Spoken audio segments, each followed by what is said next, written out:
रमणी 10वीं कक्षा की छात्रा थी जो रोज की तरह शाम को स्कूल छूटने पर अपने घर जा रही थी। रास्ते में उसने देखा कि एक उससे बड़ी उम्र की अपाहिज लड़की नूतन अपने बैसाखी के सहारे चली जा रही थी। उसके पीछे एक कुत्ता भी जा रहा था। पीछे से कुछ शरारती बच्चों ने कुत्ते को छेड़ा तो कुत्ता भौंककर भाग निकला। पर अचानक कुत्ते के भौंकने से वो डर गई और उसके हाथ से बैसाखी छूट गई। वो लड़खड़ाई, जिसे रमणी ने देखा और दौड़कर उसके गिरने से पहले उसने बैसाखी उठाई और उसे सहारा देते हुए थाम लिया ताकि वो गिर न जाए। नूतन रमणी से प्रभावित हुए बिना न रह पाई। वो मुस्कुराई और उसने रमणी को धन्यवाद कहा। रमणी भी उसे देखकर मुस्कुराई और उन दोनों में औपचारिक बातें हुई। कुछ दूर साथ चलने के बाद रमणी कॉलोनी के गेट के सामने रुकी और उसने नूतन से इजाजत मांगी और कहा, मैं इस कॉलोनी में रहती हूँ। और नूतन ने कहा, मैं इस गेट के सामने वाली बस्ती में रहती हूँ। दोनों एक दूजे से विदा लेकर अपने अपने रास्ते से घर चली गईं। उस दिन के बाद कभी कभी शाम को यूं ही दोनों मिल जाते, बातें करते और अपने अपने घर चले जाते। कुछ दिनों में दोनों में अच्छी दोस्ती हो गई।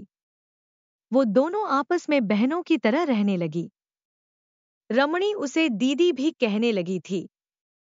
एक बार उसने उसे जन्मदिन पर अपने घर भी बुलाया। उसके लिए एक तोहफा भी लाई थी, जिसे देकर वो अपने घर चली गई। पर दोनों में कोई नहीं जानता था कि उनकी ये दोस्ती ज्यादा नहीं चल पाएगी। उनकी ये दोस्ती लोगों की नजरों में आ गई। न जाने क्यों लोगों को उनकी दोस्ती पसंद नहीं आई। न वो नूतन समझ पाई और न ही रमणी ही समझ पाई। वो दोनों मासूम थी। लोगों की मंशा समझ नहीं आई। दोनों किसी भाव को नहीं जानते थे। रमणी को नूतन में एक बड़ी बहन और अच्छी सहेली नजर आई। कॉलोनी के लोग रमणी की मां के कान भरने लगे। वो लोग पे सह नहीं पाए और जब भी रमणी को उससे बातें करते देख उसे रोकते टोकते। जब नूतन के घरवालों को पता चला वो कुछ नहीं बोले। उनको इनकी दोस्ती अच्छी लगी क्योंकि उनको अब तक नूतन को गरीब और अपाहिज बेटी को इस तरह इज्जत मिलते हुए पहली बार देखा था। वो लोग खामोश ही थे।